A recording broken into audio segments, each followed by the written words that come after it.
All right, thank you. This is Scott Rogers. I call to order the Appropriations Committee meeting Thursday, February 13th.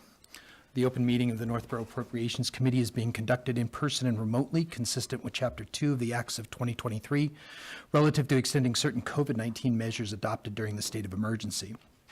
All members of the Northborough Appropriations Committee are allowed to participate either in person or remotely.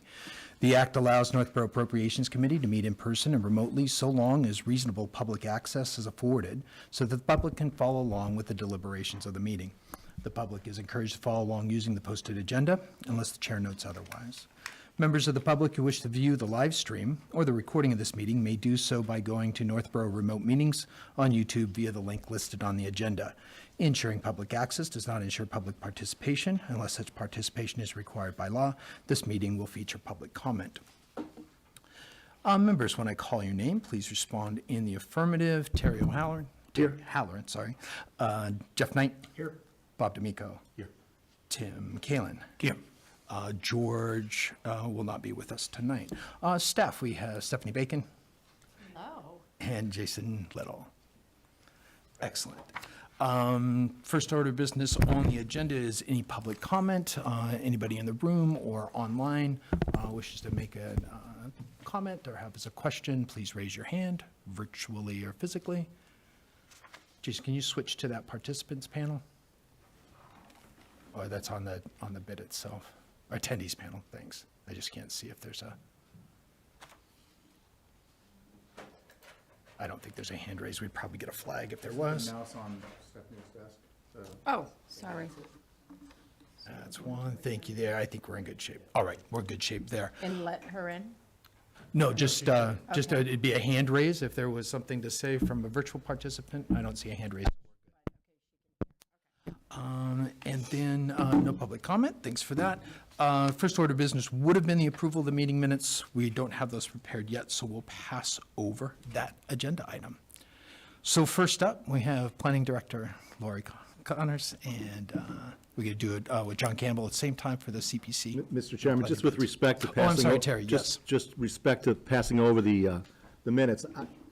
You know, we received the package and we did not receive the minutes, and the package for the meeting tonight was distributed 1 hour before the meeting time. I find it very difficult to review all of the material within 1 hour and have an opportunity to formulate questions, et cetera. Happy to listen to the presentations tonight, but I think that as a general rule, we should be able to expect a package to review well in advance of the meeting so we can properly formulate questions, analysis, and provide some value to these presentations. And I'll just leave it at that. Thank you. Yeah, one of the things I do want to do towards the end of the evening here is I have a list of all the departments and budgets, and I want to make sure that we've got each of those allocated to a time slot, whether we're going to need to have a presentation on them or not, and then look to see when we'd have each of the corresponding budget report sections and tables of budgets, and just make sure we have those. And so we'll talk about that as we get towards the end of the evening. Thank you, Terry. Yep. It's the chair. Yep. To Terry's point, which is a fair point, hopefully we'll have the ability to retrospectively go back if there are concerns after hearing the presentations and given a chance to review things retrospectively. Hopefully there'll be an opportunity to bring back anybody where there's remaining questions or answer those questions Fair that enough. get Thank formulated you. afterwards. I appreciate that. Thank you. Yes, I agree. Excellent. Okay, good. Lori, let me turn it over to you then. Thanks. I'm going to turn it over John to first. John to start. Hand off. Good evening, John Campbell with the Community Preservation Committee. And thank you for giving us some time to go over our recommendations for this year. I do have a handout I'd like to hand around, if you don't mind passing those down. Those are included in the packet already, John. Yeah, I've so- seen Oh, they are. I Yeah. Give it back. I can put it back in my printer. What I handed around is kind of a preview of part of what we will present at town meeting that we like to do each year to show where our town CPA funds have been going historically. And what you note in the pie chart immediately is that the majority of our CPA fund projects have gone toward recreation and open space preservation, which is not a bad thing. The town approved the CPA largely on the opportunity for open space preservation, so we've used it very well there. But the legislation and the CPA is designed to serve three core needs, that being open space and recreation, as well as affordable housing creation and historical property preservation. We are underserving the affordable housing component, as you can see in the chart, and that's why we're pleased this year to bring forth an article for the town to consider, which would create 8 new affordable housing units at the Village Drive complex, which is already managed by Northborough's Housing Authority. So it's a very well put together application, cost effective because the apartments will be created with modular construction technique, which has been popular and proven for this kind of apartment creation. The project originally had a request of $800,000 to the CPC, and we voted to give it a contingency of 10% for $880,000 because we felt like our budget and reserves could afford it. We're working from a total budget of $840,000 expected new revenue for FY26, as well as reserves of $870,000. So with that said, we felt like we could well afford this request as well as the other applications that came before us. Do you have any questions regarding the affordable housing project? So one of us could address them. Yeah, and that's if we're looking at, in our package, this memo, there's a list of, it's probably just before the pie chart. One question is the 840,000 of projected new revenue, what's the source of that revenue? It consists of the town's 1.5% property surcharge, the expected revenue from that in the fiscal year, plus the projected state match amount. So we've been getting a state match every year. On average, it's been over 30%. This year, it's probably going to be more in the 15 to 20% range. Okay, so 840 is that's the 1.5%. Jason, you can answer. No, that's inclusive of the state match as well. It's about 700. Oh, and then the 870, 708,000. that's current reserve. Right. Okay, so I'm seeing the two, okay. And, oh, I'm sorry, yeah, I'm not on microphone, sorry.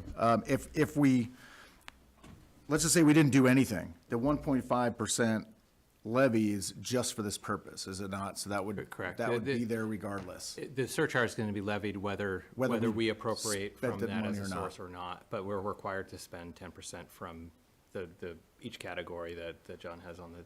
Okay, thank you. here.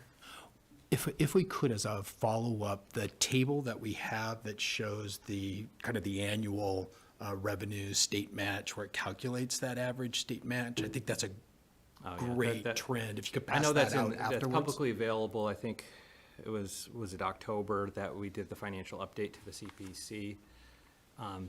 But I can include a link to that. Yeah, that'd be great, just to. I have it with me as read- well if you had a specific question. You do, yeah. I was just thinking, You just like to see the history of it? yeah, it's kind of informative to be reminded of that benefit of the state match. Yeah, Jason nicely puts that together and presents it to our committee in the fall. And we get a sense of where we've been and also how the projected revenues are coming exactly to the question. Yeah. So that we know what we're dealing with. And it's also so, as you mentioned, we know what the 10% minimum is. For instance, we're projecting 840,000 new revenue. 10% is 84,000. So in our reviewing of the applications, we have to see, is there one that will meet that minimum? Check it off. If not, we put that in, the minimum of that amount in reserve. So for instance, in some years, in the in the affordable housing category that we're talking about, where we have not had a project and we've had to budget at least that minimum, we put it into the reserve account. There was 270,000 in reserves, 273,000 that was in the affordable housing reserve. So that's contributing to this $880,000 project for the new affordable housing units. Understood, thank you. Does the transfer of those reserve funds require town meeting approval, or is it just up to the It does, okay. Yeah, so I think this paragraph at the end there describes kind of the structure of the warrant article that says so much from new revenues, so much from reserves, right? Correct. And we actually got to that in reverse. We looked at the total budget of applications that we had. We knew we had the affordable housing reserve amount, and then we figured out which portion could come from new revenue and which portion we could take from the unreserved account. Reminder, the unreserved account is previously unallocated amounts that didn't go to any of the three categories or to the minimums. And also, sometimes the state match ends up in the unreserved account, and not to mention revenue from, from Yes, interest or whatever, correct? So basically, we set a conservative budget, we make an estimate for what the surcharge is gonna be, we make a guess as to what the state match is gonna be. Any revenue that comes in beyond the 840, it's 820 this year, 840 is what we raised the estimate for next year. So anything above 840 that comes into the CPA fund goes into the unreserved fund and would have to be appropriate, similar to free cash.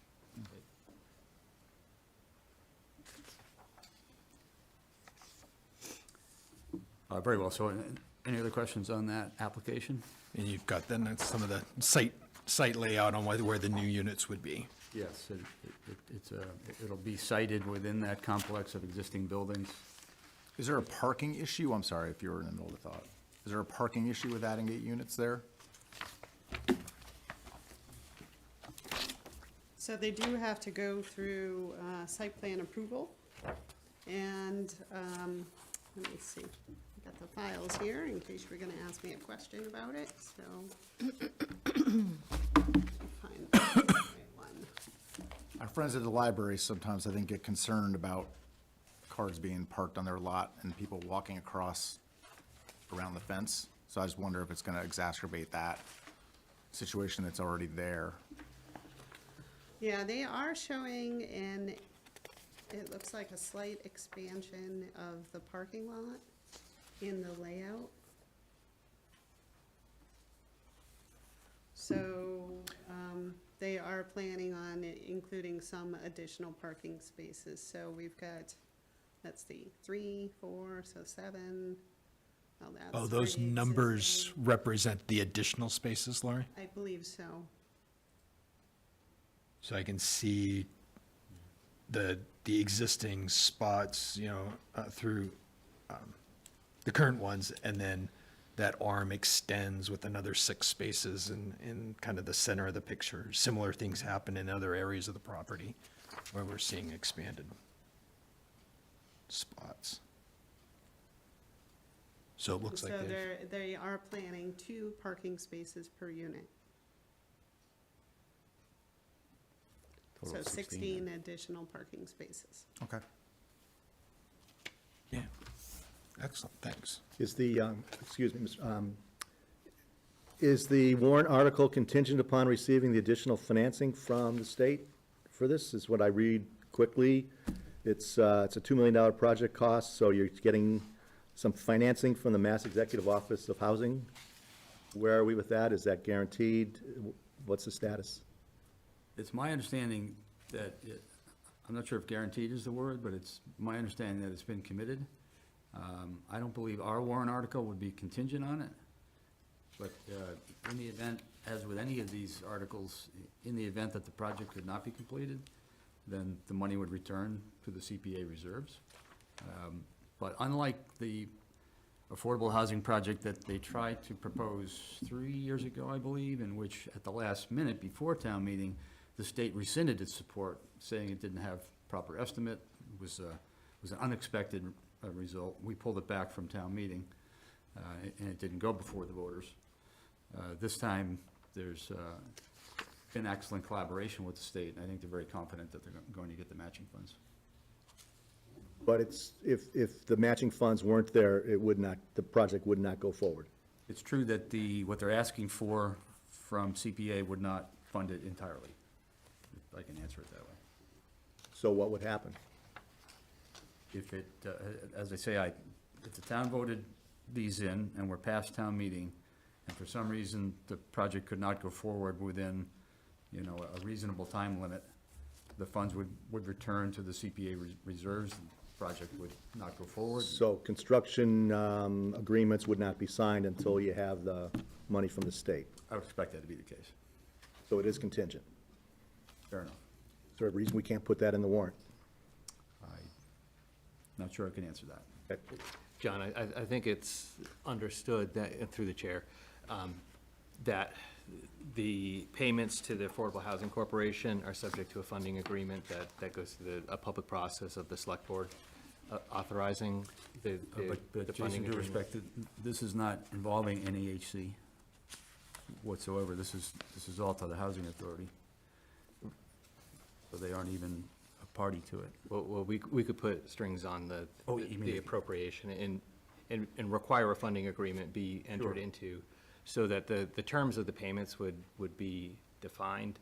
And we typically do that with all of our agreements with outside agencies, where we require a funding agreement be entered into whereby the deliverables and the milestones are spelled out in it, where, we wouldn't just be turning over money to another agency or transferring it to somebody without there being some protections or some involvement of the town afterwards. So the warrant article that I wrote, if you don't mind, it does specify that it would be for the purpose of constructing 8 affordable low-income one-bedroom rental units for veterans, of which 4 will be first-floor handicap-accessible units at 26 Village Drive, with the disbursement and expenditure of said funds to be subject to a Community Preservation Act funding agreement between the town and the Northborough Housing Authority. So that's in the warrant article. Okay, do I have that? No, it's just can not share part it of the with you. package. Yeah, I didn't see. I think I only have one copy here. That's okay, I don't need it right now, we'll revisit later, thank you. Yeah, we can follow up with that. I Mr. can also Chairman, leave this with you Thank when we're done. Yeah. if we could return, oh, I'm sorry, go ahead. So, this is a deal between the town and the housing authority, so the selectmen don't get involved once we go past town meeting and we fund it that way? Is that what I heard? Correct. It's true. Okay. Okay. Yeah, Jeff? Well, before I return to that, so does the state then have influence or control on how the project is managed or how it's completed? Well, they do, because of course, the Housing Authority is a quasi-state agency. And so they have, their oversight is the state. So they're, on that side of things, they will have control. And then they will also need a comprehensive permit from the Zoning Board of Appeals. Okay. Well, I wanted to go back to the parking situation because so this is already a problem, and I'm looking at this, and I'm sorry, because I didn't get to see this till I sat down here. I don't see how it's even possible. So I guess if you don't have the information now, what I'd like to know is exactly how many units there will be, and then how many parking spaces there will be, and to make sure there's at least 1.5 spaces per unit. Because again, I think this causes issues for a lot of residents when they try to go to the library. Like I said, it's already a problem, and I think we're just now adding to that problem by sticking a building in the corner. So I think that's an important thing to clear up before we get to the point of actually voting on budget recommendations. Well, the ZBA will approve that. So that's under ZBA jurisdiction, and they're not able to approve it until permit. And so it has to be fully designed. This is just a concept. So that's not gonna happen before a town meeting. So they're not gonna invest the money in engineering unless they know that they have the money to proceed with the project. Sure, but I think we can, right, I think someone should be able to tell us just by eyeballing it, how many units there are and how many parking spaces there are, and how many there could be. I realize you might not be able to get it drilled down, but what's the point in pursuing something if there's gonna be insufficient parking? Because I believe there is insufficient parking now. So I think if you add 8 units, you're making a problem a lot worse. Well, like I said, in the concept, they are proposing a new alignment for the parking. So that will enable them to add 16 parking spaces. So the existing parking, I don't know if your picture is as clear as mine, would be reconfigured. So it, right now it's kind of a rectangle, and they're making it more of a, trapezoid. So they're changing the alignment of the parking so that they can accommodate those additional spaces, as well as the alignment of the sidewalks. They're adding spaces where they don't exist, but until it's engineered, it can't be submitted for Right, so to official solve the timing issue right now, I guess if we can just confirm that it is gonna be the 16 spaces or 20 spaces or however many it is, right? If we can just get a confirmation on that, that will allow us to evaluate and make our recommendation, knowing that it's not going to go through site planning and site approvals Waste of before money. we go. Yeah. Yes, the concept that they provided in their application says proposed building, 7 by 50 equals 3,000 square feet, 2 stories, 4 units per floor, 8 total units, 2 spaces per unit. So that's what we're operating under.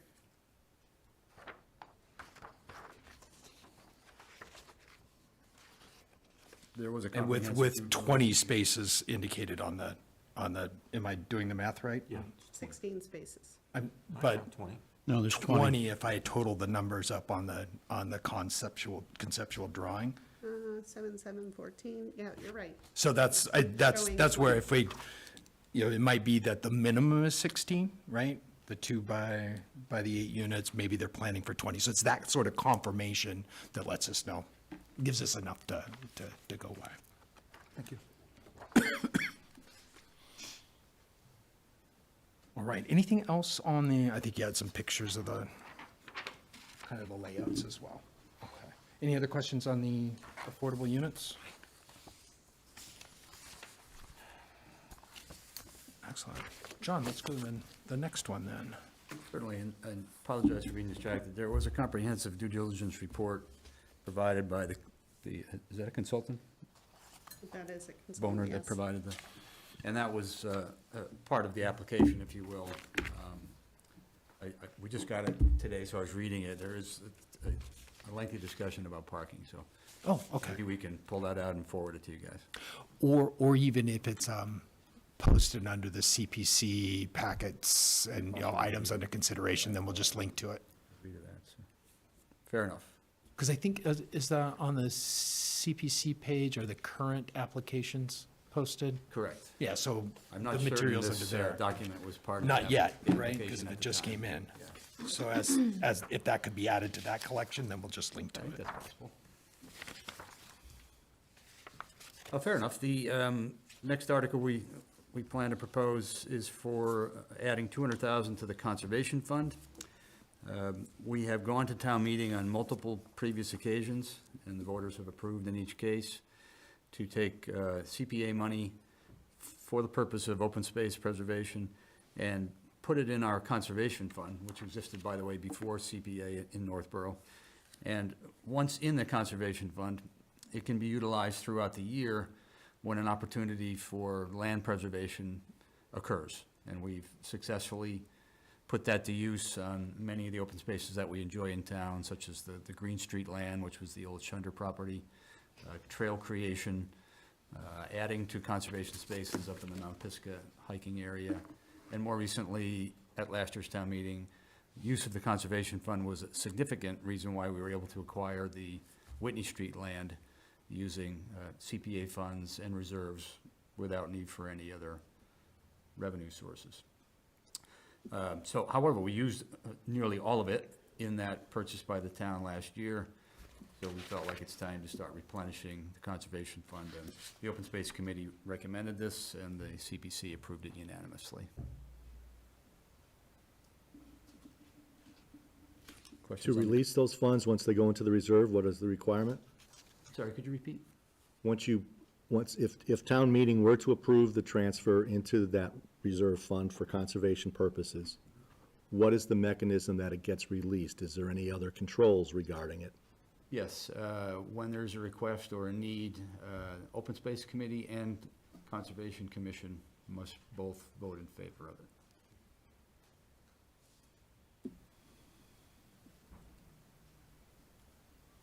So the advantage of doing it, of putting it into the Conservation Reserve Fund is that you don't have to go back to town meeting if you have an opportunity for open space. Correct. However, it's always going to be for open space and not for any other purposes, for example, an overrun in your housing project or whatever. Is that correct? Absolutely true. So once it's both voted from CPA and to the Conservation Fund, that amount of funds is designated as must qualify, uses must qualify under CPA open space requirements. And are there any indications today as to opportunities for open space that you're aware of? There are a Purchases. number of opportunities that the Open Space Committee follows. I happen to serve on that committee, and we have a regular assessing of open space parcels in town. We have a protocol where we try to reach out to landowners and receive input from them. And it's the kind of thing where you can't solicit, if you will, but if you make it known that the town is interested in conserving land when it's available, our intent is to make landowners comfortable to come to the town and talk about it and see if it makes sense. And then, should there be a parcel of land, we then, the Open Space Committee and ultimately the CPC would judge, does it meet the criteria that we've set up in town? For instance, does it abut existing conservation land? Does it reduce the potential congestion if it were to be developed versus kept as conservation land? Things like that, as opposed to just any piece of land. And the current balance in the Conservation Fund is zero? It's about 90,000. It consists of some prior CPA money, if I'm not mistaken, as well as interest revenue. Or Well, investment. one of the benefits, through the chair, one of the benefits of putting money into the conservation fund is it's subject to, you can invest the money as you would with a trust fund. So there's generally investment vehicles that generate funds beyond and it generates its own investment income within that fund. So money has accrued there as a result of being invested. But you can do that in the General Reserve Fund as well, correct? Well, the general fund's money is. Well, in the CPC, because you already said that you have unallocated reserves. Oh, correct, yeah. It's The the same, CPC it doesn't need to be, in order to generate an interest income, it doesn't need to be in the Conservation Fund, it could be in the unallocated reserve fund, correct? Well, true, but when it's reserved here and sits here, it generates money for the conservation fund, for the purposes I of the understand. conservation Yep, fund. okay. And Laurie, if I'm correct, if DCR reimburses for the Whitney Street work, that's another 200,000 that would come into the Correct. conservation fund? That's correct. So then we'd be looking like a 490 type balance in the Sorry, conservation fund. could you clarify that? Yeah, for me? I'll let Lori talk to that. So, back when 432 Whitney was being considered, so a few months before the purchase went before town meeting, I had reached out to DCR to see if they would be interested in giving us any grant funds to assist with the acquisition. And they are interested. The way it works is, instead of a grant, they would purchase the conservation restriction for the sum of $200,000. So that process has been very, very slow. The latest hiccup is that they wanted a professional land survey of the property.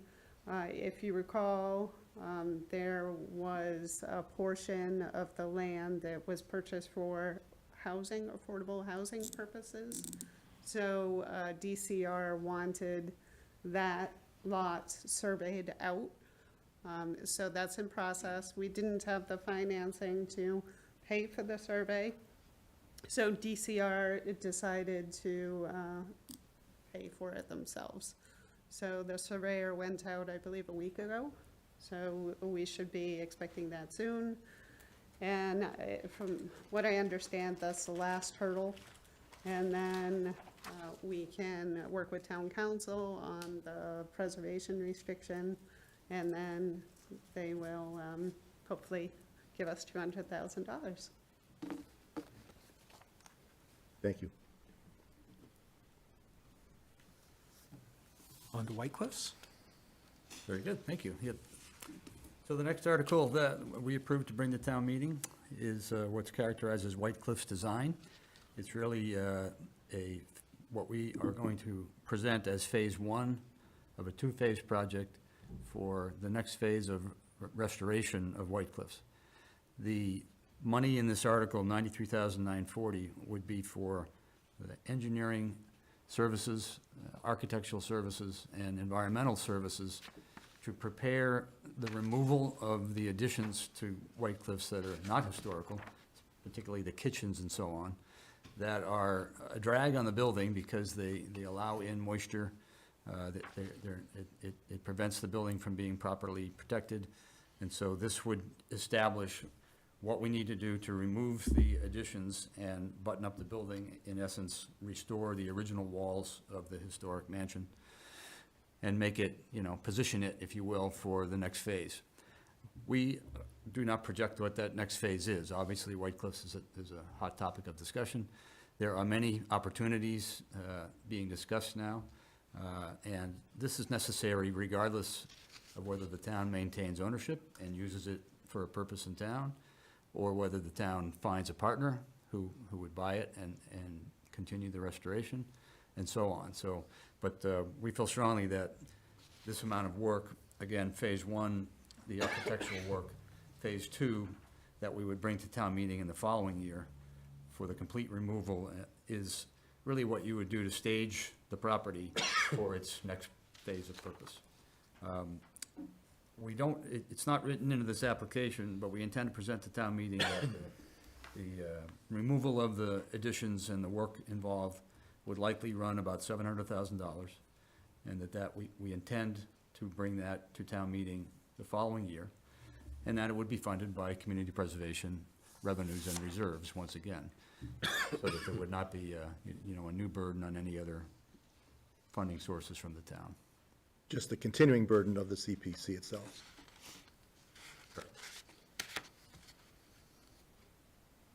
Yeah, Bob? Yeah, just a quick question on, you mentioned that there was potential partnerships. You've been approached about partnerships into renovations? We've had some interested parties. So if you had some interested parties, would they not include phase one, or you have to do phase one to get to this interested party to phase Yeah, two? nobody, let's put it this way, for the town, if the town was going to, under procurement laws, we would have to spend around $17 million in all that needs to be fixed in that building and preserved. If we had a private party come in, it would probably be around 10 million, maybe 12 million.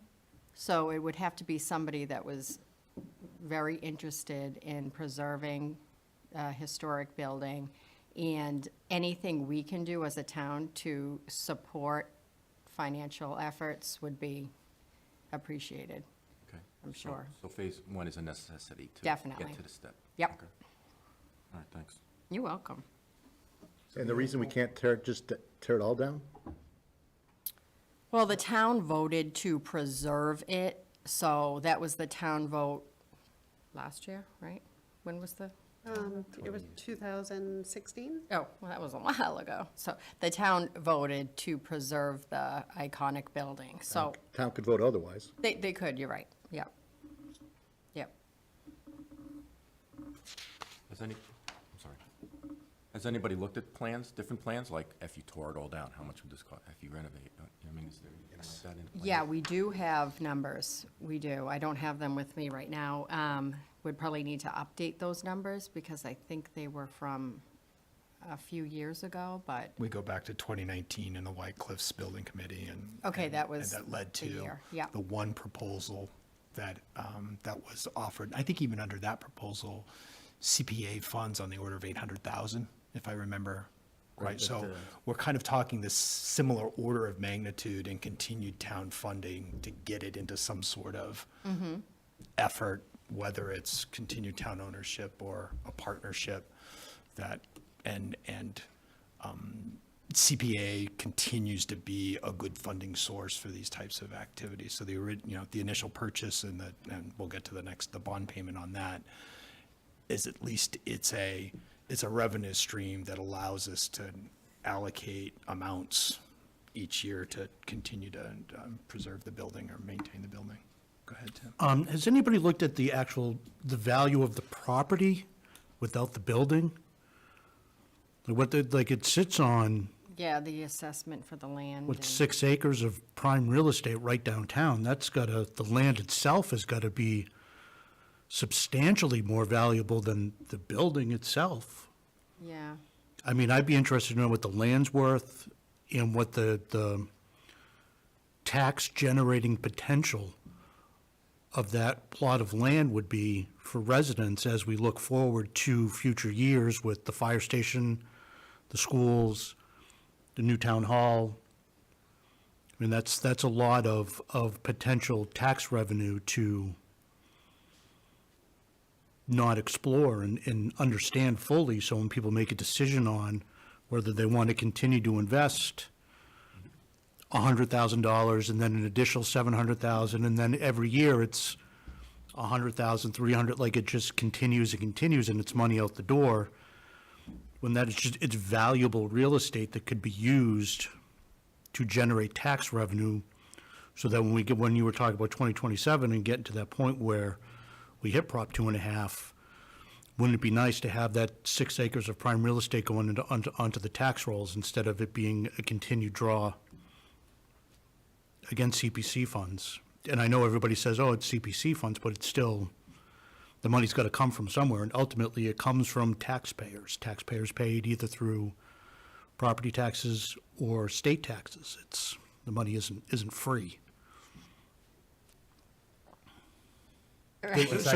So I think that's a question as talks go Yes. forward on that. I don't think it's directed. I think, Stephanie, that's more of Yeah, an so item there's to been consider. a lot of generation of interest through, I don't know if you guys have seen, but it started out with the little newspapers like the Community Advocate and the TNG, and then there was the Boston Globe wrote an article on White Cliffs, and then we recently had the Daily Mail. Daily Mail. Mail out of UK, and then we had New York, yeah. New York Times, Mail So we Post. do have a few people that are interested, and I would say they're very serious.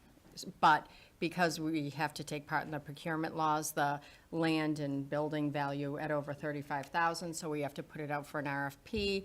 So we're putting our ducks in a row. This will definitely help. It'll show that we as a town are trying to support whoever, and it's millions of dollars. It's millions of dollars. But we're keeping in the back of our mind that vote in 2016, people of the town wanted to preserve this building.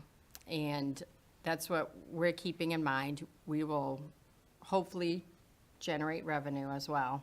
That's my goal too. But I think that, Selfishly. Just a second, Jeff, just because Bob oh, that's was right, yeah, trying to- go ahead. Oh, yeah, I'm sorry. Now I forgot the question, but anyway, there's a committee, White Cliffs Committee, still in existence? No. It was disbanded. It's disbanded, okay, so I would think they would have had a lot of those answers, so that doesn't exist anymore. No. So I think that there's never been a stronger case of buyer's remorse in this town than White Cliffs. And I think if you had a warrant article to reverse what was done in 2016, it would pass by 80% vote or more. I just believe that. This is a gigantic concrete something chained to our legs. And every year we're holding on while this gigantic eyesore just sits there. And again, I think if you were to put it before the town, I think they'd tell you, we don't need to protect it anymore, that no one sees the value in it. I know this is not the issue in front of us right now. This is the use of these community preservation funds, but I think overall the principle of throwing more money at this thing, no matter the source, it's just a bad idea. Well, that's where I was asking the question, do you have to go through phase one to get to phase two? I think if you could raise the building and sell the land, you'd get a buyer like this. I'm with Tim on that. So, Okay. Yes. If you got the town to, That would be a nice Town- and the alternative town- the option to town- look The at. town meeting would approve that. yeah, Okay. in a second, they'd approve that. And it'd be far more fiscally responsible than what we've been doing.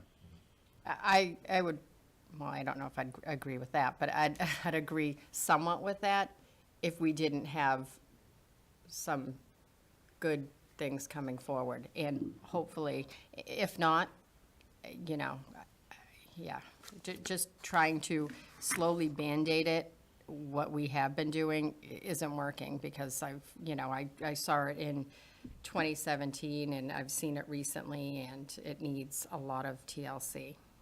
But Again, I think if the preservation restriction doesn't survive, I think the CPA would have to be made whole for its outlay of money for this property. So it wouldn't necessarily be a windfall for the town to sell it immediately.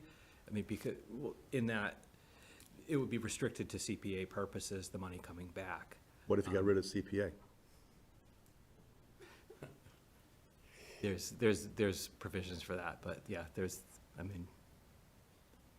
I'm not sure. I don't know the answer So to yeah, that. we're getting into larger Sorry. and larger concepts outside of our jurisdiction. This is getting Although- too heavy. But in terms of overall financial position of the town is under our jurisdiction, right? Is something we Yeah. need to stay in. And so you're hearing from committee members, right, is that this continues to be, in the forefront of thought as some of the individual items come through. Yep. All right, let's go to the next one. Oh, the next one's an easy one. Then it's the bond.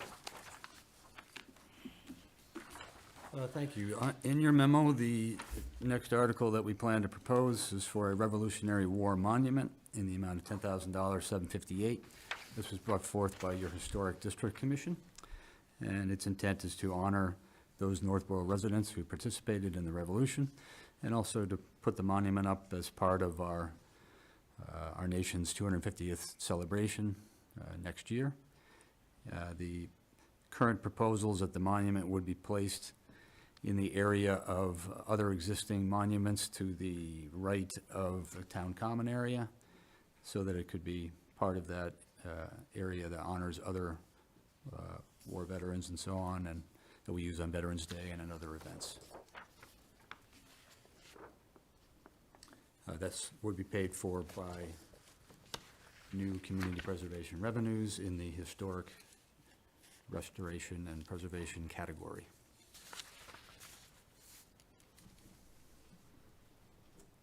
Could I answer any questions on it?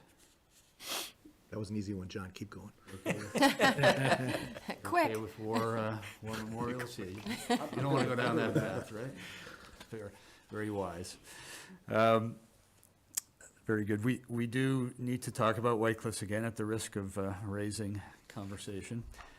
When the town voted in 2016 to purchase the property, the voters approved bonding for the payment through the use of CPA revenue to pay that bond.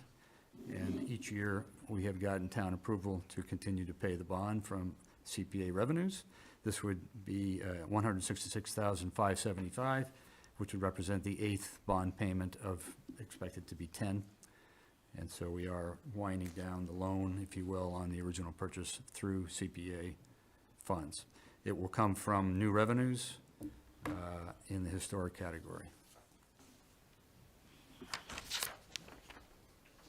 Any more questions on White Cliffs? Thank you. And then finally, each year, we propose to the voters that we would like to put money into the CPA administrative account. By law, we are able to ask for up to 5% of the projected new revenue to put into the administrative fund. And this is used for the business of the committee, sometimes legal services, survey services, and so on, for the evaluation of a project and things like that. We also pay dues to the Community Preservation Coalition, that is our state guide, if you will, and things such as that. So we're asking for $42,000, which is the maximum 5%. If those funds are not used for any activities by the committee, they go back into the unreserved savings, if you will, and can be applied the following year. How much did you spend in the current fiscal year? I don't have the figure at my hands. I know Only if we spent anything. yeah, last year we used a bunch for the preparation of the Whitney Street Whitney property, Street. correct? But Okay. not this year. I can answer that. Thank you. Prior year, you closed out $6,113 out of the appropriation, so from, I think it was 80,000, or, sorry, 40,000. Does it still pay for a portion of staffing, if you will, for meeting, you know, I thought that we I were believe paying if someone for somebody minutes at some attended, point, but- somebody doing minutes, but I think that's been a Right. while since I've seen that come through. What happens to the remaining funds? Does it, when you, in administrative fund, what happens when the fiscal year closes and there's a balance, there's a surplus? It closes back at, so the distinction between the administrative fund and the other articles that come from CPA is that the administrative fund closes at the end of the year, whereas the rest of the articles survive Right. until the purpose is complete and the CPC votes to close them. So every year, that's why we're making this distinction, but it adds to the unreserved fund at the end of the year. But it remains CPC funds, but it's in the Correct. unreserved. In the unreserved fund. Okay, yeah, got it, thank you. within the CPC. So having said that, if the town votes to approve the articles that we're bringing forth in full, we would have 317,000 remaining in our unreserved fund balance, or uncommitted savings account, if you will. And the committee likes to keep some balance there for flexibility in future years. This very important, as we mentioned before, in the articles we got approved last year. So as a rule, we try to keep a balance there of a reasonable amount. But we felt like, going back to the beginning, that the affordable housing project was extremely important. And so putting a portion of the reserves to that was a good use. Happy to field any other questions, and otherwise, we appreciate the time. Thank you. Thank you, John. Appreciate that. All right, so I have an exciting project coming up. So we're having our first community outreach workshop on the downtown streetscape project, which focuses on Blake Street and the portion of Pierce Street that extends from the intersection with Blake Street to the War Memorial Park and the intersection with Hudson Street. So within that scope of work, we have the Pocket Park at the corner of Blake and Route 20. We have the municipal parking lot associated with that. We have another municipal parking lot that's associated with the War Memorial Park, and we have the War Memorial Park. So also, I provided you with an informational flyer about the project.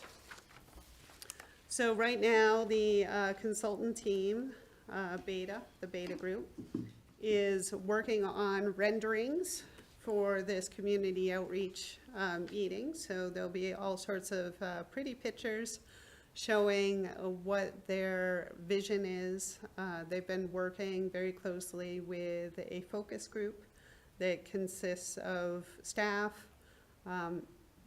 certain representatives from certain boards and committees, as well as 2 downtown property owners and a business owner. So, hoping that all of you can come to this community outreach workshop.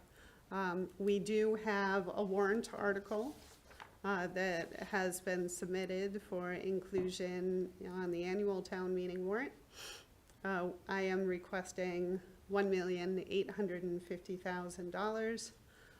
I anticipate, of course, we're in the very, very early stages of design, so it's really difficult to pin down a number at this point. But I am estimating that the total project cost will be $2.1 million. Of that, I anticipate that we will be able to secure grant money. We are a complete streets community, and that makes us eligible for non-competitive grant funds of up to $500,000 for a 4-year period of time. I feel fairly confident, unless, of course, things are kind of crazy with the federal government right now. And these funds do come through the federal government. So I felt fairly comfortable that we would be able to secure at least 250,000, possibly more. I am exploring other grants, but I want to be conservative because I don't want to end up being in the red before the project even starts. So I did want to make clear, there has been some discussion about undergrounding the utilities. There are 3 telephone poles within the Blake Street right-of-way that could be made underground. The cost to design the undergrounding is approximately $52,000. And then as part of that process, they would come up with a cost for the undergrounding, which we've been told could be upwards of $1 million. So the focus group has really kind of been struggling with this. Don't want that extra $1 million be the reason why this project fails at town meeting. So they actually asked me to get some feedback from you folks, what you thought about the increase in the project cost to approximately 3.1 million. Whether you think that that would be prudent. One idea we've been kicking around is maybe doing 2 separate articles. So there would be one that would cover the standard costs, and then there would be a separate one that would just cover undergrounding. So we wouldn't necessarily lose the entire project by the desire to underground the utilities. But happy to hear whatever thoughts you might have about that. Just one question, Lori, under complete streets, 500 grand over that 4-year period, so you think keep that other 250 for a subsequent project? Yeah, so what I would have to do, because there are certain things that the Complete Streets grant covers. So as the design progresses, I would have to tally up those specific tasks and see what that amount is. So definitely going to be 250. It could possibly be 300,000. If it is 300,000, then I'll ask for 300,000. Gotcha. So, like I said, it's just a struggle at this point to come up with an article when we're only at the 25% design phase. We will be much further advanced with the design by the time town meeting rolls around. So I'll be much more comfortable with the dollar amounts at that point. Okay, and that makes sense. So you total up all the eligible components that would be available eligible for the grant, and then, Correct. so your 250 is more a placeholder. I was thinking you were, use some now, use some later, but it's use as much as you could. Exactly. Okay. Yeah, Bob? For me, I mean, okay, I cut the numbers, 2.1 million. It's hard for me to envision what we're getting for 2.1 million, and I assume this meeting's gonna break that down and show us these pictures. Yes. But still, you know, some of these pieces are private property, some of these, so they're gonna stand pat. So it's hard, I don't know, it's hard to make a decision right now until this meeting takes place and maybe we get some more feedback on what this is what we're spending on. Yeah, we were talking about, of course, having that as a discussion item at the community outreach workshop, what people thought at that time. So the reason why 10 and 14 Blake Street are included is because the property owner is represented on our focus group, and they are interested in making their own improvements to the parking lot. Now, depending upon what those improvements are, we may be able to get grant money. We cannot use, of course, taxpayer money to benefit private property owners. So the improvements to their parking lot is not included in the 2.1 million. But it may be part of a grant application that I submit at a later date. So that is why they are appearing in the orange. No, I get that. And I think you mentioned financial planning on Tuesday is that you've got some synergy between the engineering groups, the engineer representing the private owners and then the engineering team working with us. So there might Yes. be some, I'll Yes, just they've continue been saying. working together to ensure that the two projects blend and that the character of the improvements blend as well.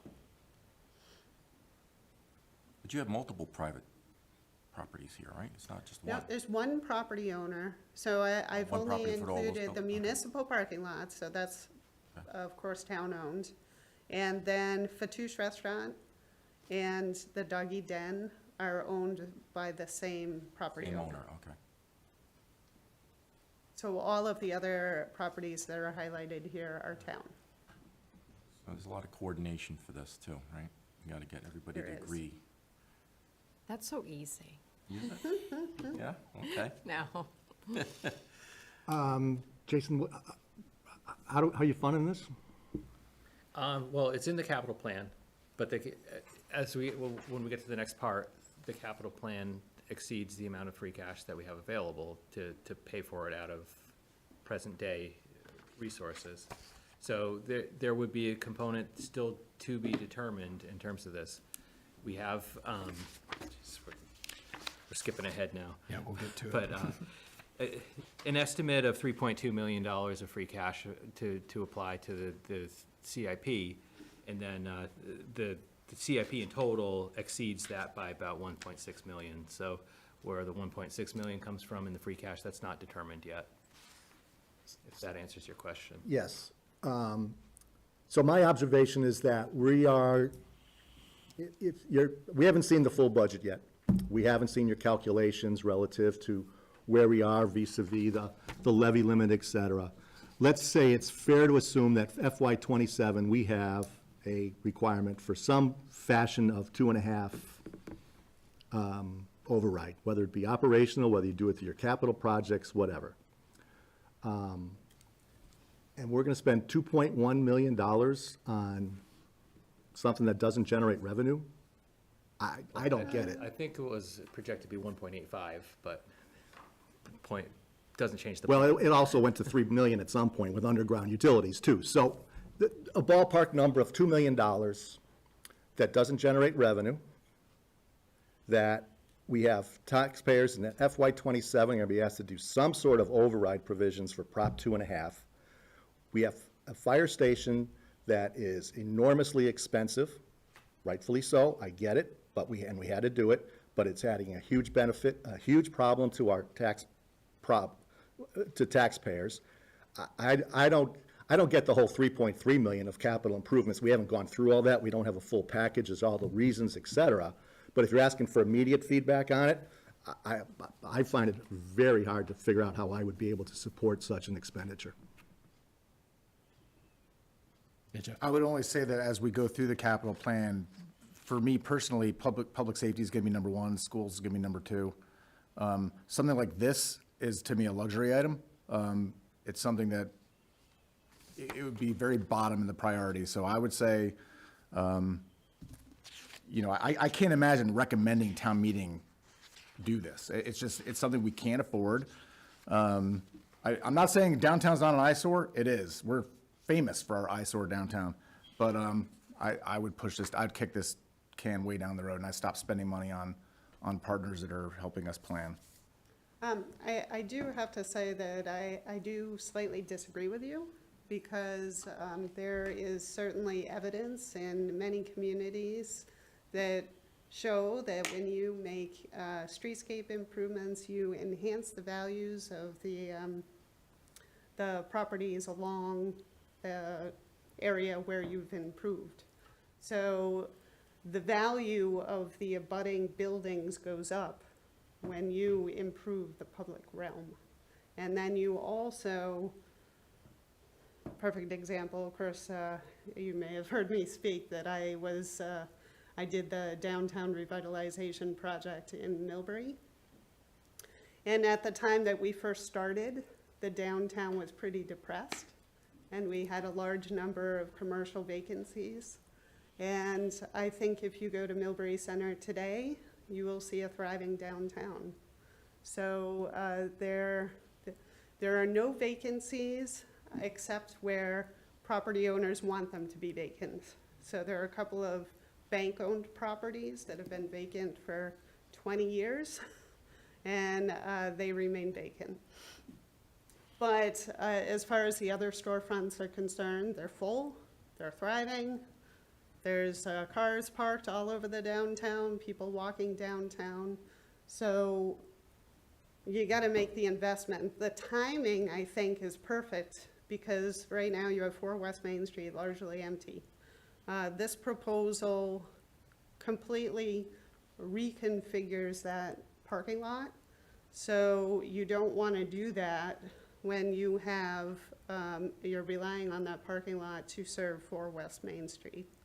So if the desire is to sell 4 West Main Street, this project will enhance the value of 4 West Main Street. I still think it's unaffordable, and I think that the Main Street corridor, I don't know how much it really benefits from doing this along Blake Street. Up to Hudson Street, I don't see it changing the fact that no business is gonna ever survive where that last coffee shop went out of business. We keep making these kind of little Band-Aid moves like those horrendous cookie cutter houses that were supposed to be halfway houses, I guess, that somebody authorized to build over there on Main Street. We got that little shopping center next to the firehouse site that's, you're looking at the back of the building. I mean, there's like almost nothing you could do without eminent domain and raising the entire thing. I don't see any Band-Aid you could do that's gonna make our downtown look anything like a Millbury or a Westboro. I don't think it's possible, even if you had 20 years to do it. I don't think it's possible because you have a lot of private landowners that are in the way. And by doing all these little projects, which I don't know how they came about or who benefited from them, not gonna get into that, but just absolutely horrendous decision-making has left us with a downtown that we have. And this is a ton of money at a time when we don't have any money. We don't have any money. Our taxes are all going up if we do nothing. They're going up already if we do nothing, if we add nothing. And so again, I think people live here for public safety and for schools. That's why families move here, because you're not getting better schools. It's a very safe town, and we're gonna have to keep supporting that. We also have the streets issue that I know Scott talked to us last year about the long-term plan for maintaining our roads, and those are all vital things that we have to do. This parking lot on Blake Street is not one of them. So there'll be a further opportunity, right, at the community outreach to learn more about what the plans are, see what, and have input and hear from others on that. But I think yeah, go ahead, Tim. Has there been any discussion or plans on what's going to happen with 4 West Main Street? Yes, yeah. I turn it over to the town administrator. I know that it was part of the town hall feasibility study. Right. And recently, the building codes have changed.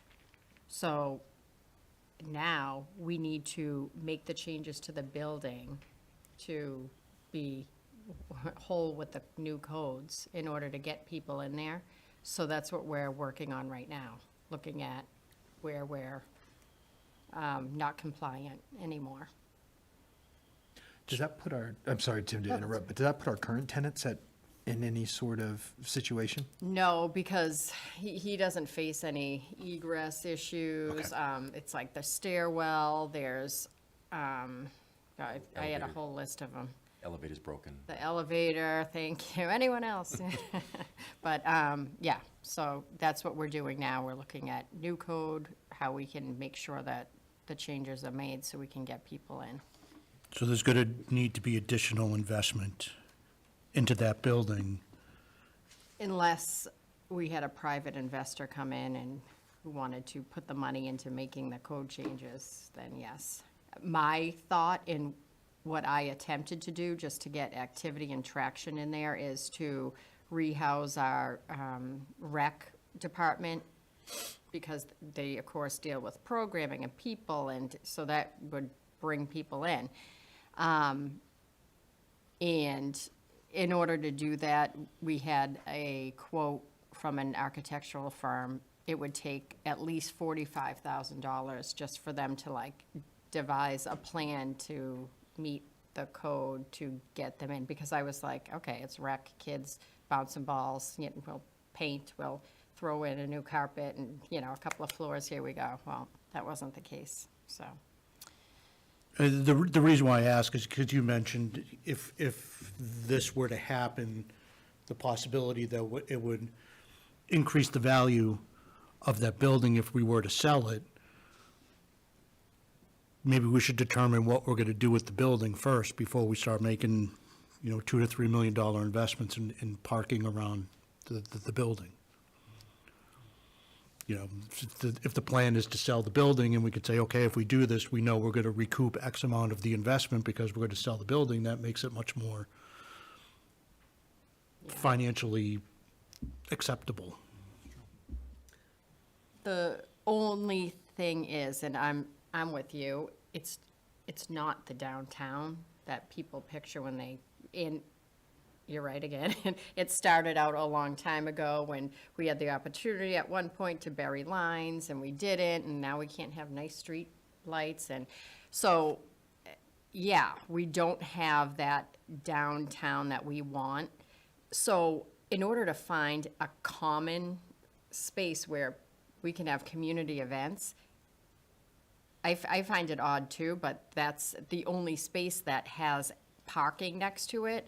I mean, the war memorial, that looks more of like a common area, but then again, you don't have the parking, so it's like, it's a double-edged sword. It's 5 to 6 acres at White Cliffs. If I You had to may. bring that up again. I just want to make one comment. I spent quite a bit of time with the Historical Society archives, looking through historic buildings and historic photos of the downtown. And 100 years ago, Northborough's downtown looked very much like a classic downtown, like Millbury. Those buildings, many of the buildings were destroyed by fire, and what you see is what we have now. So like the Richdale Mart used to be a 3-story, beautiful, very magnificent looking building. And now, we have something other than that.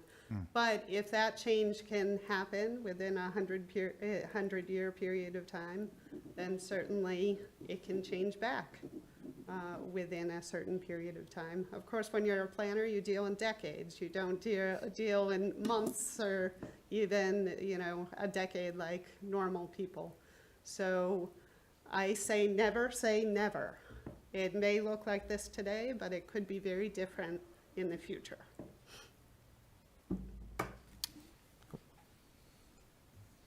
Any more on that capital item? No. Switch gears to budget? Sure. I think, to Terry's point, right, we just got the package, so members won't have had a chance to go through either the narrative. Oh, thank you, John. Appreciate your time. Won't have a chance to have gone through the narrative or the tables, but perhaps there's a way to just kind of summarize the statistics in terms of where the increases are and the amounts. Sure. So for the most part, it's level funded. So the only differences, if you go into the planning board budget, the only differences are need to do with only the $10,000. So I am asking for a slight increase to $15,000. And then also, I don't know if you folks have noticed, the planters around town. That's something that I have done. So I purchased those planters. We plant them every single year. We do two different planting schemes. One in, actually we did 3 this year. One in the spring, one in the fall, and then one in the winter. The winter one's free. But also, there is an interest among my ladies who assist me with the planters to do some additional decorating within the downtown on the common specifically. So I'm asking for $3,000. I had in the past been using other leftover money at the end of the year to pay for the planters and the dirt and the flowers, so I'm just kind of cobbling it out of mileage over here and supplies over there. So Jason had suggested that instead of doing that, I represent it on the budget as the $3,000 there. So those are the only changes in the planning budget.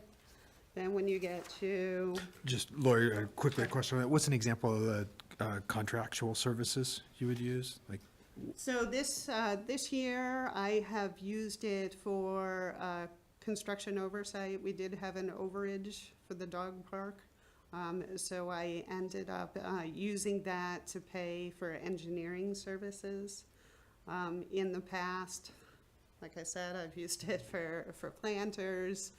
Sometimes if I do a lot of grant writing, and sometimes you have to hire a professional to do preliminary work in order to satisfy the submission requirements for a grant. So they may require a concept, so you have to hire an engineer to put that together. And that might be as much as $5,000 to do that.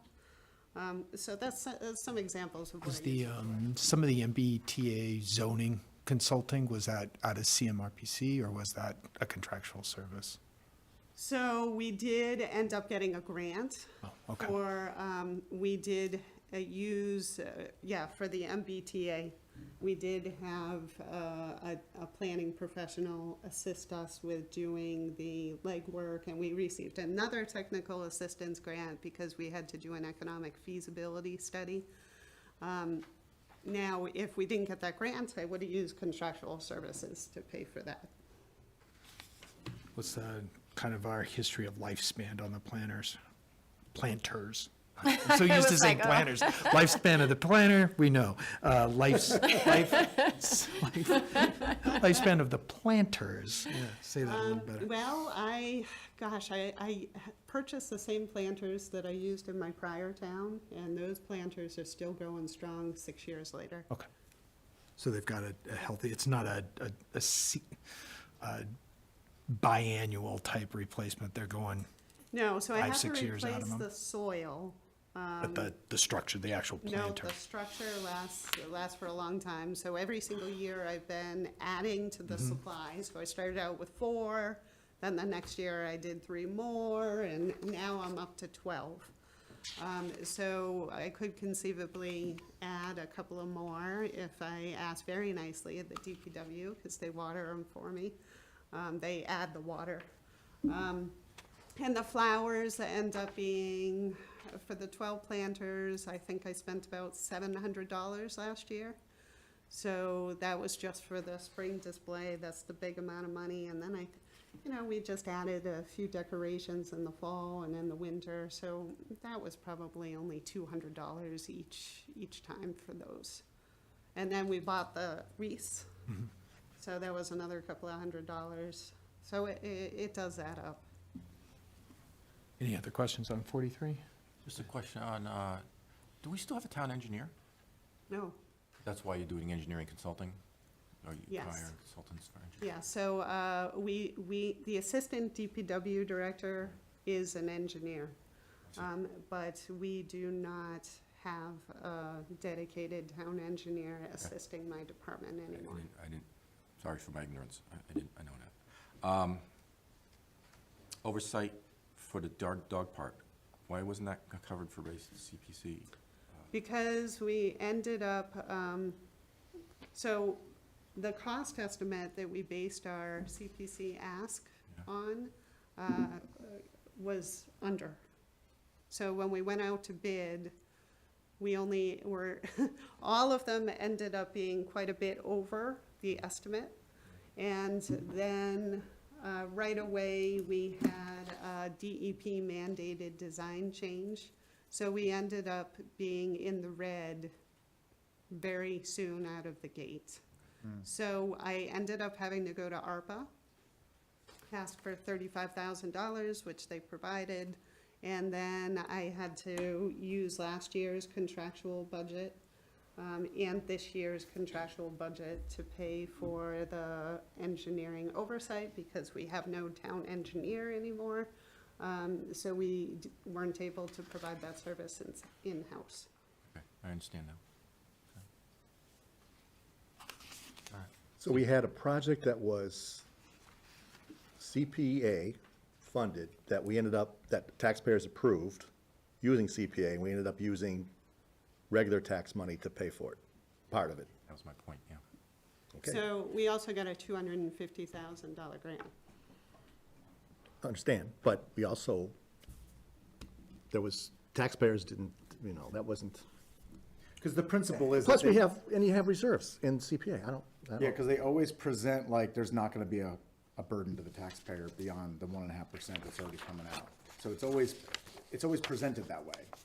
But now we just see a situation where that's not the way it turned out. I think And it was, and it's small, but Yeah. nonetheless, it's just the That's point. Yeah, that's the point.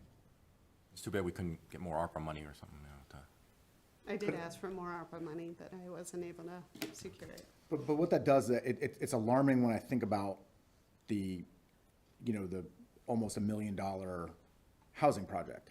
Because, boy, what if we really underestimated that one? Then what? So it's there, right? That it is possible that the taxpayers are gonna get hit with something that they only approved to use CPC funds for. So I think that's something that as we look going forward into the, operations of the different departments, is really be aware of, that intent, right? Is that the funding source for a project is a certain stream. And Right, And if yeah. we can make sure that the application, I mean, it's hard because of the different groups that apply for the CPC projects, because sometimes it's private groups that aren't as adept at estimating, and the CPC themselves are doing their best to validate those estimates. But I think it's be even more aware Yeah. with contingencies and everything to make sure that the estimated amounts and what's asked at town meeting is, should cover the Like what project. White Cliffs just did, the phase 1 and the phase 2, so to take off the additions, the design of it, and then to actually remove the additions, it's. No, that's yeah, so phasing is a great example, right? Yes, You're right, yeah. so that you know what your design costs are gonna be in Mm-hmm. the one cycle, and then the results of the design costs give you the construction costs or demolition costs. And so, yeah, examples like that, to the extent possible, right? Yes, Because yeah.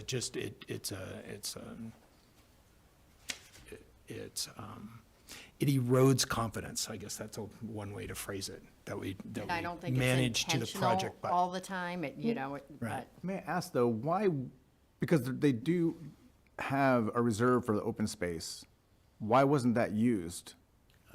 I think it's probably, if I could make a guess, the timing.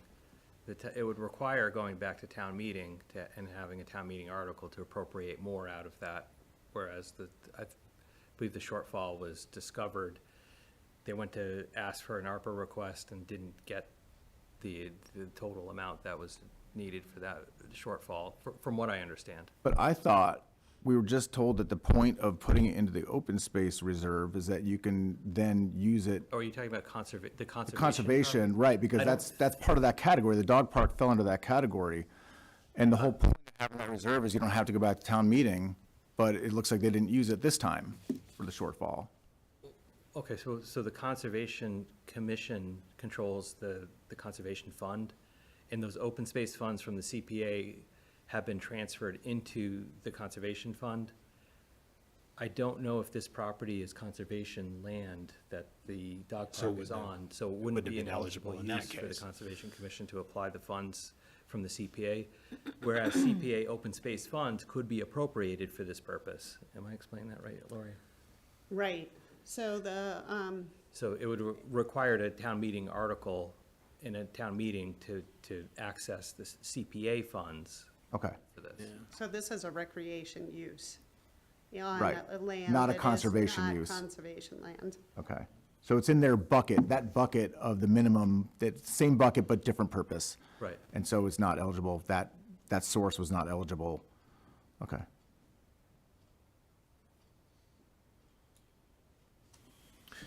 Other questions on 2-43?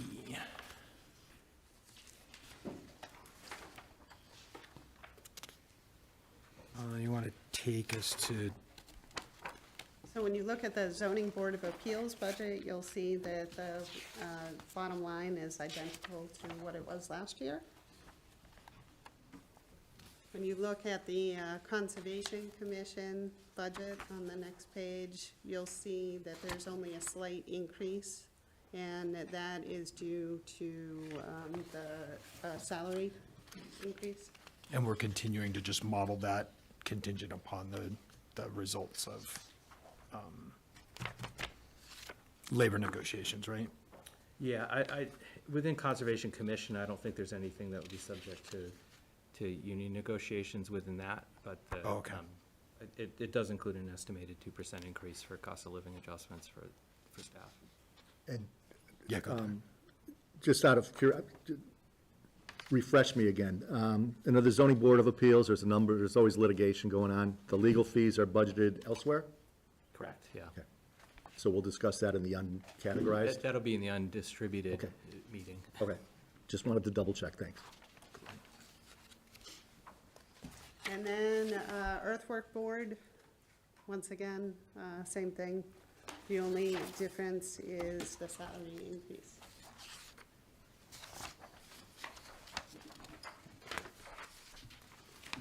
I think the rest is narrative. Yes. Having trouble separating the pages. Okay, great. So I guess in our off-cycle time, continue to review the details. If there are any follow-up questions, we'll get those. As you think of them, if you want to write them down and send them in, not do the send to all of us, right? But that protocol of send it into Jason. I wouldn't mind if you copied me, so just so I kind of know what that questions are coming in. But if you get them into Jason, then we can work on compiling them and then All good. review for the larger membership. Awesome. Okay, thank you very much. Thank you, Lori. Appreciate it.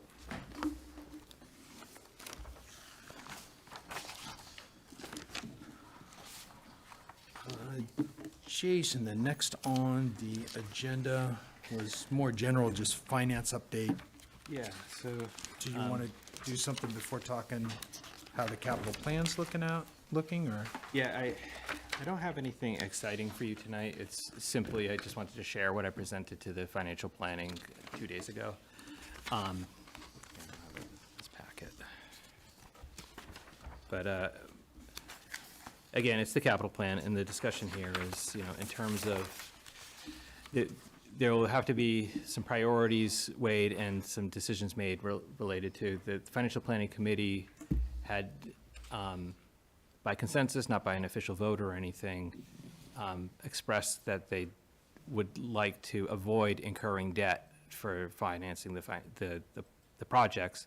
So I think they were going to work on prioritizing in terms of their recommendations in the end. And I'm sure the conversations are going to be ongoing in terms of the funding of these projects. Yeah, and so I think in our package here, you've got the table. Yeah, everybody's got Yeah, it so- open there. It's just past this pie chart.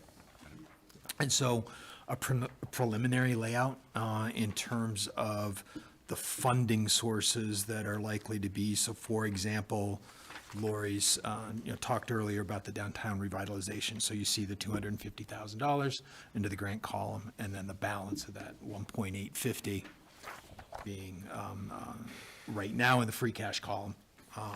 And this is then the framework that financial planning will use for their prioritization and allocation to the funding sources. Right, and on this page, it says free cash. If you scroll all the way to the bottom of the page, there's an adjustment there that shows the shortfall in free cash and then what would have to be funded with borrowing. And so I was being careful not to say what would be borrowing and what wouldn't be, Sure. because that hasn't really been discussed yet. Yeah, okay, fair enough. But I think what's good is showing, like, typically ambulance replacement taken out of the medical services fees there. And I assume, Mr. Chairman, that as we go through each of the departments and stuff, there'll be a lot more detail as to the reasons why for. I thought the school department did a decent job of explaining some of theirs in terms, and showed pictures of the Z school stairs and all that type of stuff. But like, when we get to the trucks and the DPW, what it's replacing, how much maintenance has there been on the existing truck, all that kind of good stuff. Again, I think I shared with you the binder of instructions I had sent out to departments, so we have a pretty lengthy fleet list from each department that will be part of the packets. So the structure of these meetings and the schedule that's been proposed has been to have folks that have large capital requests or are coming before financial planning come to appropriations afterwards, so that the capital piece of their budget requests can be encapsulated there first, and they'll be ready for distribution for this body. Okay, fair enough, thank you. Yeah, so I think that the structure that we just went through for planning, right? We covered the main capital item, Lori presented on that, then we covered her budget. Similar structure with the other departments, run down through some of their capital items, and then their overall operating budget is a good structure, good framework there. Any current questions then on, I'd call it a preliminary capital budget? All right, and more to come if you really want fun times. Join the financial planning meetings. Those are good. Good to see. Okay. And so, so go ahead, Scott. Oh, I was going to say, before we start talking about future meetings and determining who else we want to see or talk to, because that's what I was going to go into next.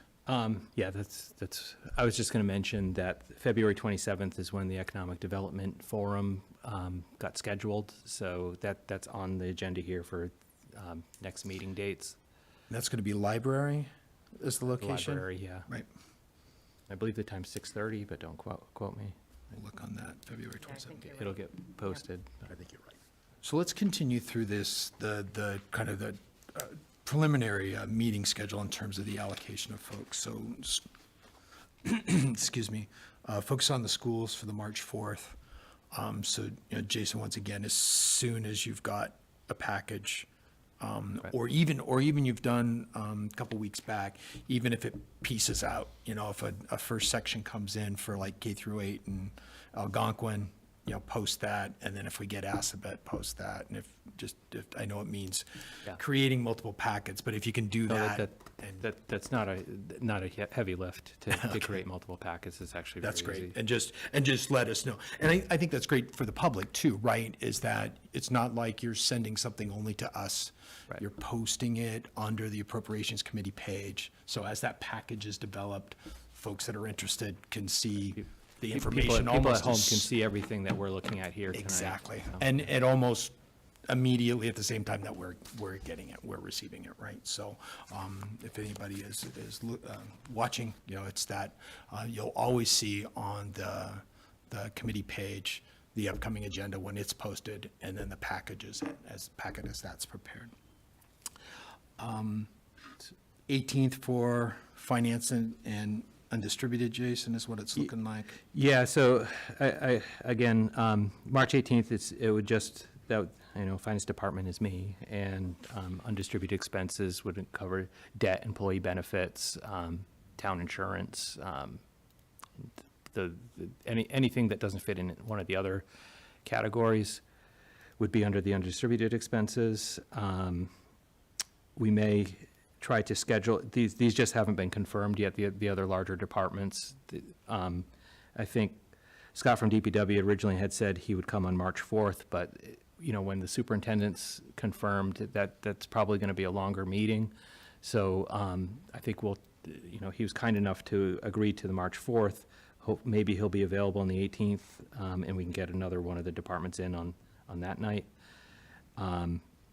So as we go along, the intent is, is to put together the other departments that aren't listed here, get the budget information out from their submissions to you folks, and if you change your mind about wanting to schedule time for them, I think hopefully we'll have some time to do that. But the only Tuesday schedule may not work out in the future, given the short timeline, for the number of Tuesdays there are between now and March 24th. Right, and so I'm looking, is there availability? So in terms of week-wise, there's room between the 4th and the 18th, but would we have any departments ready to go the week of March 10th? Yeah, we would. Yeah, I mean, we could schedule something for a Thursday that week, but I believe the Tuesday is The taken Tuesday is by financial financial planning. planning. So Right. if you wanted to schedule something for Thursday, I can try to. I think, given to some of the earlier comments, we've got so much material. I don't think there would be enough, Tuesdays? enough Tuesdays. Right? That's what I'm trying to say, right? Yeah. So I feel like we definitely, to get to March 24th, we're looking at weekly. And if that means Thursday to avoid financial planning, I'll talk to some departments to try to get them members can for do Thursday. Thursdays. I think we've got that much work ahead of us that we're going to need that many sessions. It's So Jason, if that. March 13th, I think is the date. Yeah, so if you look out and slot those in and as much we can, and even that, we go from the 13th to the 18th. There's one more spot till we get to the 24th, right? When's town meeting? 28th of April. Yeah, so the goal would be to finalize the recommendations for the report for the joint hearing with the Board of Selectmen, or the Select Board, on the 24th, on March 24th. So that would be the goal, so we're trying to back into that date. So right Is the now, 24th, the joint budget hearing, is that That's by charter, so that was 7 days before town meeting?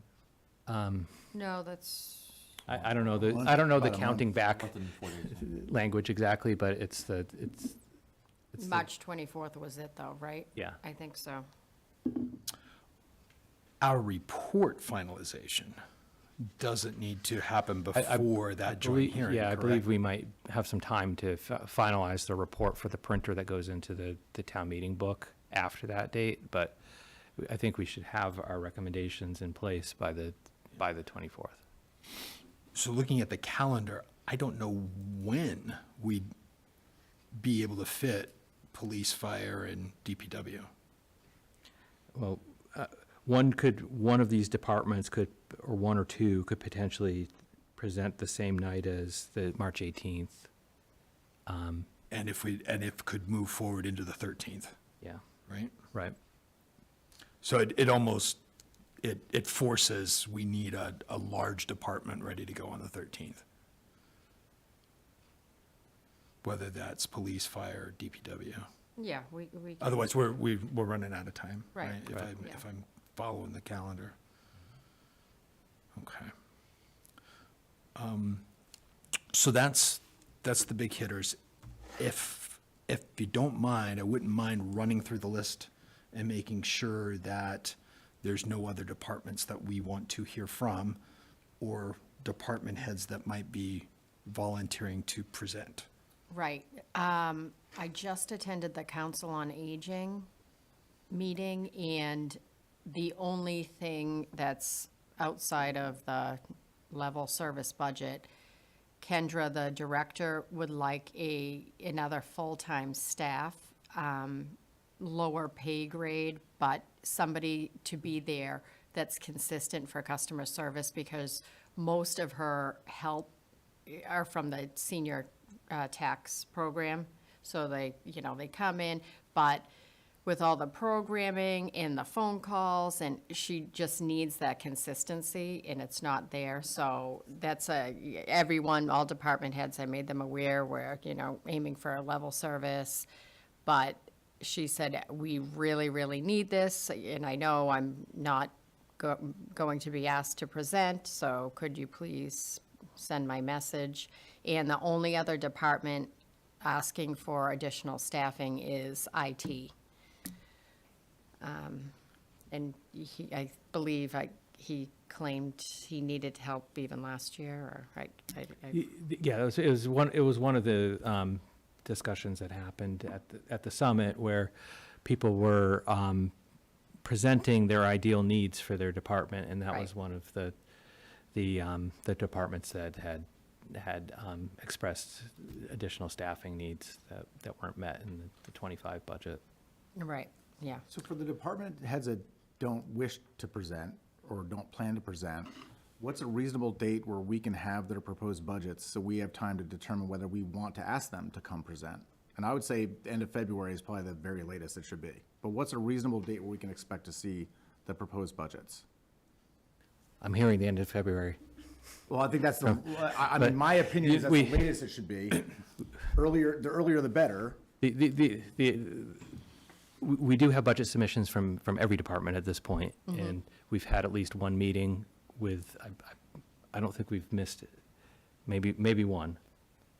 There's one department that we haven't met with yet, but building and inspection services. Oh, yeah. But the rest of the departments, we've had at least one meeting with so far. So it's a matter of just cleaning up their budget to be ready for the meeting.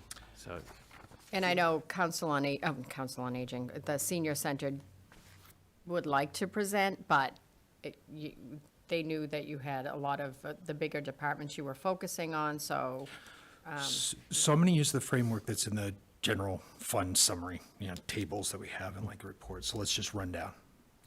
So under general admin, we have the executive office. That's going to be covered by, yeah, or Finance. combination of both Yeah. of us. and our target for that is the 18th, March 18th. The next was finance, that's March 18th. MIS/GIS, do you recall the total budget numbers for that, Jason, and what the percent increase is for their FTE?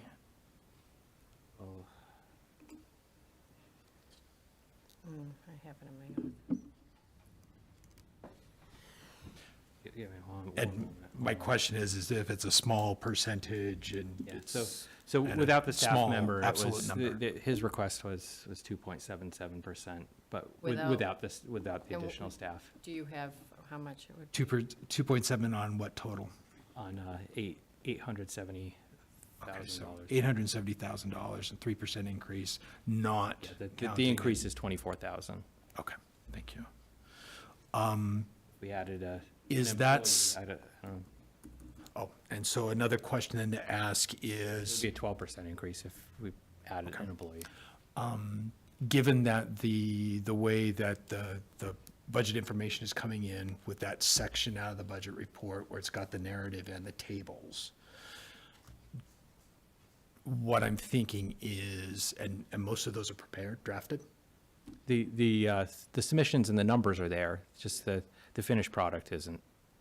So here's the balance, right? What I'm thinking is, let's take a look at, and so in the case of MIS/GIS, right?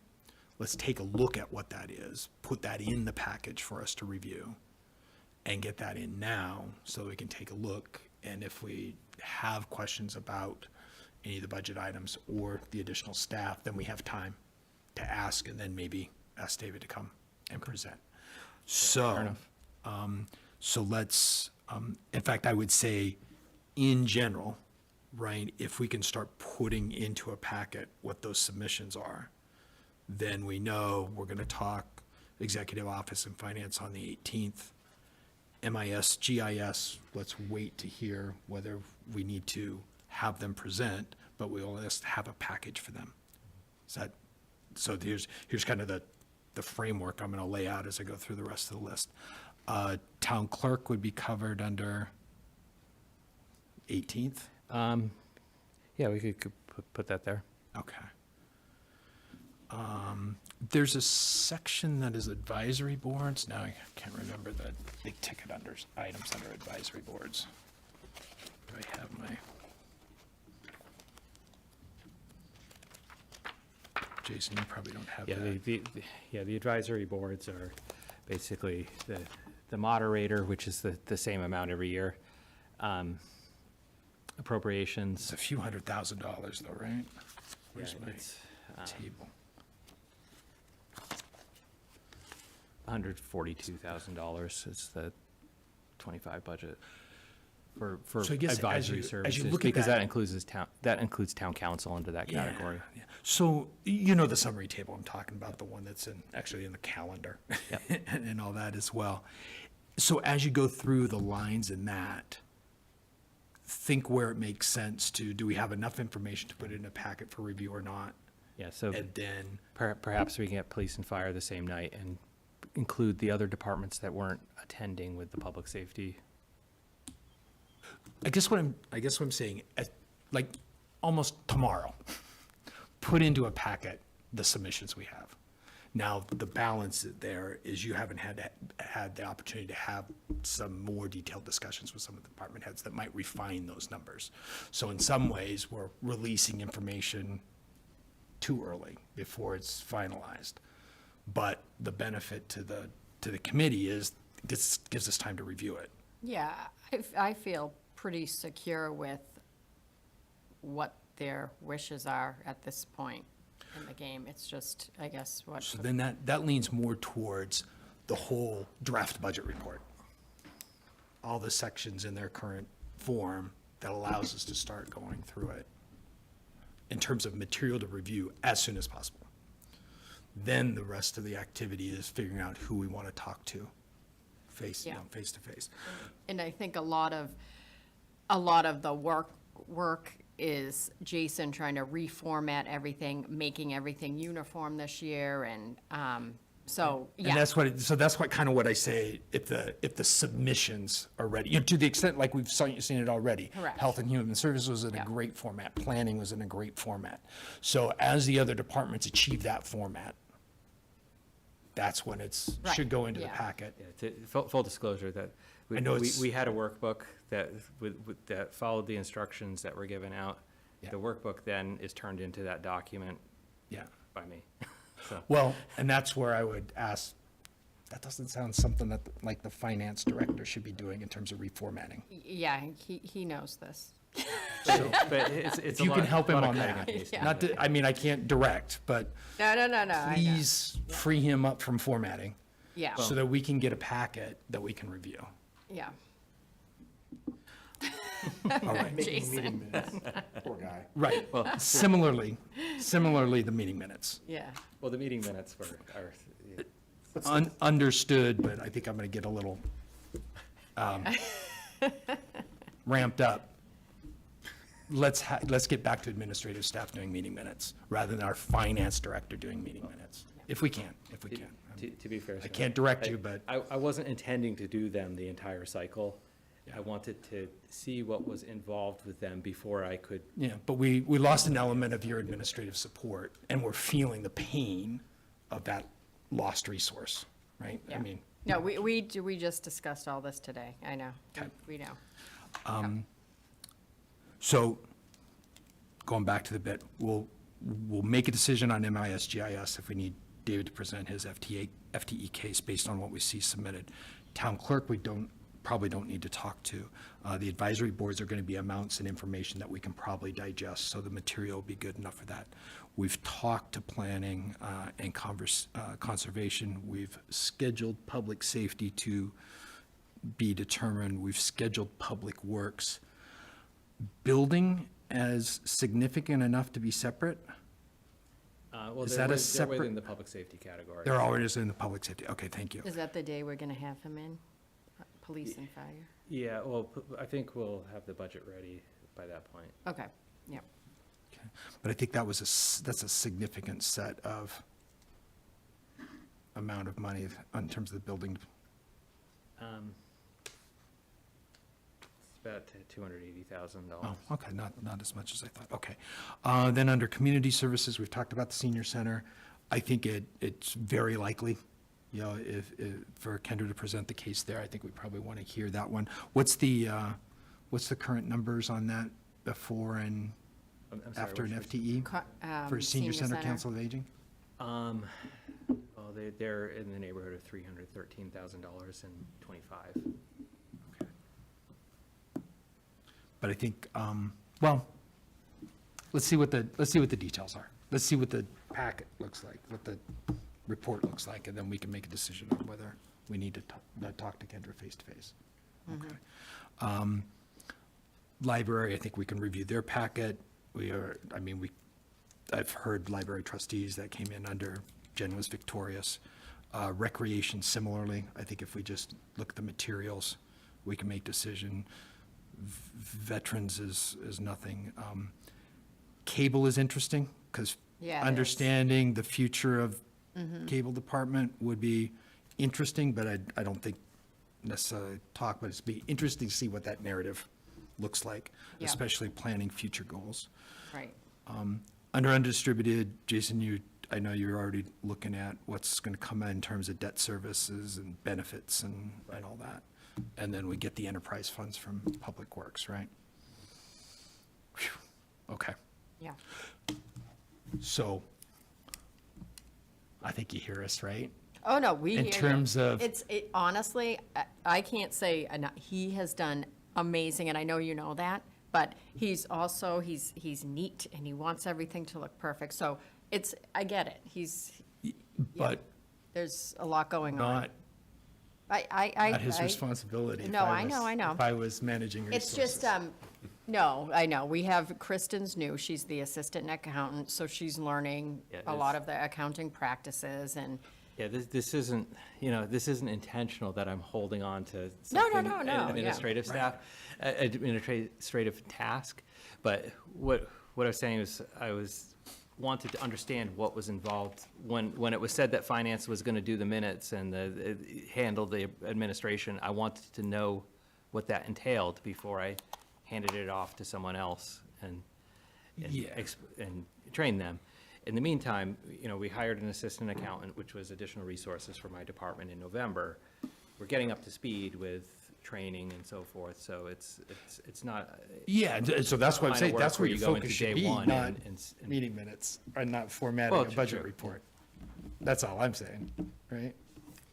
Yeah, I hear what you're saying, Scott. Cool.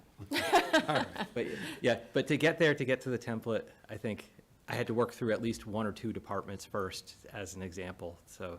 That makes sense, that makes sense. So yeah, that was kind of the internal process, and it wasn't set on me doing administrative work forever. So if that can, now that you've honed that process, hopefully it can be turned over to someone to do the formatting. I just wanted to make a motion if we're at new business with respect to this, because I work full-time. And it was the same last year. Every single time someone makes a budget presentation, we get their presentation minutes before the meeting. And we're scrambling, trying to ask questions, and they're going through their slides, and they're rapid fire, and we've never seen it. So I move that the Appropriations Committee establish a standing rule that any committee or department making a budget presentation to the committee must have all materials uploaded 3 business days prior to the meeting or be stricken from the agenda. That's a motion by Jeff. Does anybody second that? Second. Second by Terry. Any discussion? Could I just add that, posting the packet and that information, was what I had been doing, so this meeting tonight would have been fairly short if the planner had been stricken from the agenda, but that's my input, and, point taken, it's fair that you should have this stuff earlier, but. And I think a rule, a goal, you're hearing us, right? We've got to have time. I watch every single meeting in this town, so I know what's going on, but nobody has that much free time like I do to try to stay aware of everything. And it's overwhelming, right? It's an entire town, right? And here we are looking across all these departments and these budgets. And so we just need time. Next year, let's start earlier on the budget process if we need to, or let's look at the kind of templates and frameworks and the instructions and workbooks that have been done, just so that, I think next year, it will, the templates will already be established from this year and moving forward. and of course, it will we've be got smooth. new administration too, so you're going to Yeah. establish some new Right. process and procedures. But the town has been around how many years? Creating budgets each of those years, we should have a fairly robust method of updating the information. Yeah. Okay. There's a motion on the table. Any further discussion? I suggest we table the motion, but make it duly noted that we need information sooner rather than later. And probably there's a Roberts rule about withdrawing a motion or something Probably. like that, and probably the person that makes the motion is allowed to withdraw it. Who made it? Don't let it happen. I mean, it's a waste. To me, time is the most valuable resource we have. You know, my job is a 60-hour-a-week job. Then I come here, you know, we're volunteers. We want to do a good job. I can't ask intelligent questions if I don't have time to review it first. And I can't review it unless it's the weekend or the evening. And so we need days ahead, not hours, not minutes, not even that morning, because I've started my workday, because we meet on weeknights. So I'm willing to withdraw the motion for now based on this message, but it just cannot happen. And I'm also, it's frustrating because last year we said the same thing. Oh, this year, let's start earlier, and we didn't. So it's very frustrating that it's still happening. So I'll withdraw the motion for now. Okay, thanks, that. Any other business to come before the committee? Excellent. I move we adjourn, Mr. Chairman. Thank you, Terry. Seconded by Jeff. All those in favor? Aye. Aye. We are adjourned at 7:54. All right.